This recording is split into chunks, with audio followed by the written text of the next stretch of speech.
नमस्ते। आर्यावर्त की कहानियां में आपका स्वागत है। हम पढ़ रहे हैं छांदोग्य उपनिषद, जिसमें उद्गीत की महिमा यानी ओंकार जप की महिमा ऋषि द्वारा बताई जा रही है। ऋषि अब तक उद्गीत के अतिरिक्त अन्य पदार्थों में उद्गीत की कल्पना करके ओंकार के ध्यान की बात कहते रहे। प्राण में उद्गीत की कल्पना करते हुए ओंकार की उपासना का अर्थ है प्राणायाम के साथ ध्यान में ओंकार का जप करते जाना। सूर्य में उद्गीत की कल्पना करते हुए उपासना का अर्थ है सूर्य के गुणों का ध्यान करते हुए ओंकार का जाप करना। सूर्य के गुण है संसार को प्रकाश देना, अंधकार का नाश करना। मुझ में भी भय रूपी अंधकार न रहे, मुझसे सबको प्रकाश मिले। सूर्य की तरह का प्रकाश।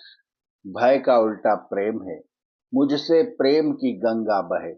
यह सूर्य में उद्गीत की कल्पना करते हुए ओंकार के जप का स्वरूप है।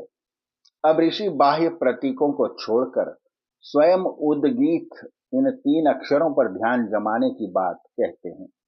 अथ खलु उद्गीत अक्षराणि समुपासीत। उद्गीत में क्या अक्षर हैं? उद, गी और थ, ये तीन अक्षर हैं उद्गीत में। उद्गीत इति, जब उद्गीत का ध्यान करें तब इसके पहले अक्षर उद प्राण केंद्रित करें। प्राण एव उत, उद पर प्राण केंद्रित करने से मनुष्य ऊपर उठता है। प्राणेन ही उत्तिष्ठति, ऊपर उठता है।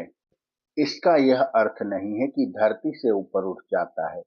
इसका अर्थ यह है कि जपने वाला जब उद्गीत का मन में ध्यान करता है तब उसका जीवन उठने लगता है, उत्कृष्ट होने लगता है।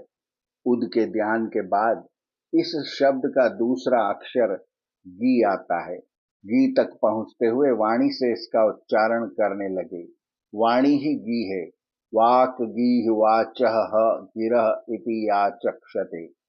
उद्गीत का तीसरा अक्षर थ है। उद्गीत के थ का ध्यान करते समय अन्न का ध्यान करें, क्योंकि अन्न में ही सब कुछ स्थित है। अन्नम थम अन्ने ही इदम सर्वम स्थितम। पहले उद्गीत अर्थात ओंकार की उपासना में प्राण, सूर्य तथा व्यान में ओंकार की कल्पना करके उसकी उपासना की। अब कल्पना को छोड़ उद्गीत के एक एक अक्षर में ध्यान जमाने का आदेश है। ध्यान के स्वरूप को बताते हुए ऋषि ने उद्गीत को तीन अक्षरों में बांट दिया है। उद्गीत। उद का अभिप्राय है उठना। गी का अर्थ है ओंकार के गाने से भगवान के प्रेम में विभोर हो जाना। थ का अर्थ है इतना न उठ जाना कि भूतल को ही भूल जाए, जमीन पर स्थित रहना, थमे रहना। उद्गीत द्वारा अध्यात्म जीवन का यह चित्र उपनिषद की ही अपने आप में देन है। हम या तो आध्यात्मिकता में इतने रम जाते हैं कि भौतिकता को ही भूल जाते हैं, या भौतिकता में इतना लीन हो जाते हैं कि आध्यात्मिकता को भूल जाते हैं। उद्गीत में दोनों का समन्वय है। इससे अगली ऋचाओं में उद्गीत को विश्व में सब जगह घटाया गया है। द्यो उद है, अंतरिक्ष गी है, पृथ्वी थ है। सूर्य उद है, वायु गी है, अग्नि थ है। सामवेद उद है, यजुर्वेद गी है, ऋग्वेद थ है। कहने का अभिप्राय यह है कि संपूर्ण विश्व उद्गीत अर्थात ओंकार का ही रूप है। जो इस प्रकार उद्गीत इन तीन अक्षरों को समझकर ओंकार की उपासना करता है, उसके लिए वाणी का, ओंकार का गान मानो गो द्वारा दिया गया दूध बन जाता है। दुग्धे अस्मय वागु दोहम, वाणी का यही दूध है। यह वाचः दोह, ऐसा व्यक्ति अन्नवान हो जाता है, अन्नाद हो जाता है, उसे किसी बात की कमी नहीं रहती। अन्नवान अन्नादः भवति। जो व्यक्ति उद्गीत के इन तीन अक्षरों को इस प्रकार जान लेता है, यह एतानि एवं विद्वान, और इस प्रकार उद्गीत के अक्षरों की उपासना करता है। उद्गीत अक्षराणि उपासते, वह उद्गीत के रहस्य को समझ जाता है। उद्गीत इति।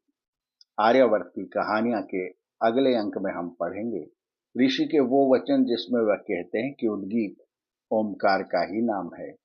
आर्यावर्त की कहानियां चैनल को सब्सक्राइब करें और बेल आइकन के बटन को दबाएं, ताकि हम जब नया वीडियो लेकर आएं तो उसकी सूचना आपको तुरंत मिल जाए। धन्यवाद। नमस्ते।